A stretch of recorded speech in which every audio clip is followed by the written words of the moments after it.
Hey everyone, so we did get a huge update for Terra Luna Classic, which is pretty much awesome. There has been a lot of news, but a path for recovery has been set for Terra Luna. And that's the big news today. And this was posted by Edward Kim, someone that worked on Terra Luna Classic, which is another big thing, EDK. He's an associate professor of Drexel University and working on a Terra blockchain in my spare time. And this is pretty big news that we are seeing right now. On August 26th, the Luna Classic blockchain running V22 created and accepted block number 9100990, which is a pretty big thing. And it seems like right now a path to burn is set. And he just made a huge document, like a pillar, on Terra Luna Classic and what happens next. So be sure to smash that like button if you want more. Vegas was the original offer of proposal 3568 that described the 1.2% tax burn. Terra implemented the tax burn by repurposing the stability code as accepted in proposal distribution of V22. The taxes can be charged and burned for on-chain activities such as sending between wallets and smart contracts that interact with a chain. To activate this code, a governance parameter proposal will need to be passed that specifies the effect amount of tax to be charged and associated tax cap. This proposal is imminent. So that's the big thing, but when Luna Classic burn 1.2 plan, they don't even burn for on-chain transactions to happen on the SEX, as mentioned by CZ of Binance. They don't even burn on-chain transactions, right? The upcoming parameter proposal will be to burn on-chain transactions and would be the commitment and solidarity the community needs in order to ask the centralized exchanges to come on board. In fact, some centralized exchanges, such as MXC, have already started to burn in response to the original proposal.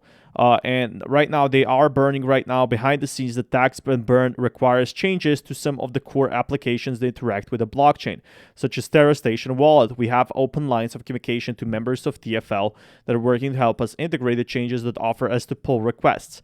So that's the big thing right now. A path to repeg is on its way.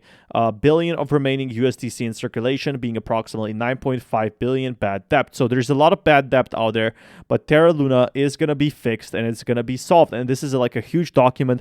People are saying, oh, Terra Luna doesn't have anything backed. A restructuring of Terra Classic's 9.5 billion bad debt, which offers USDC holders material consideration for the USDC holdings.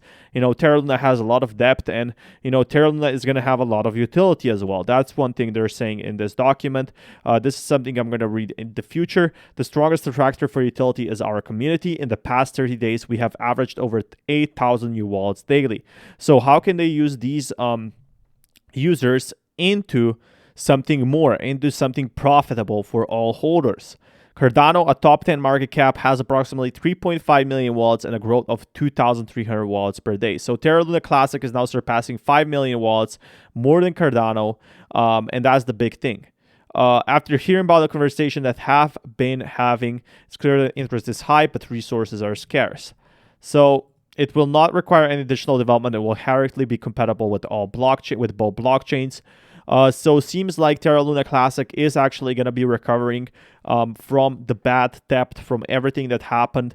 Terra Luna Classic collapse is comparable in scale, where over 60 billion in value was destroyed and people lost their lives and their livelihoods. Let's not lose sight that behind the technology there are people, and ultimately that is the foundation during this recovery. So that's what's happening right now, but seems like Terra Luna Classic with a burn is the start of actually solving the big problem, of actually solving the bad debt. Finally, for those on outside looking in, their articles and stories you're reading about the perils of Luna Classic are true. What we are doing is crazy, making something that was destroyed, 60 billion market cap destroyed, and trying to fix it. We did not create restructuring a bad debt of $10 billion that does not belong to us. One might say we're doing is downright lunacy. And a lot of people are lunatics. The Luna Classic community is one of a kind and united from overcoming trial after trial. We believe that the path is the path to recovery. It could ignite a comeback of biblical proportions, a David and Goliath story which happens once in millennia. We present a glimpse of the roadmap. When it is too crazy, it just might have a chance.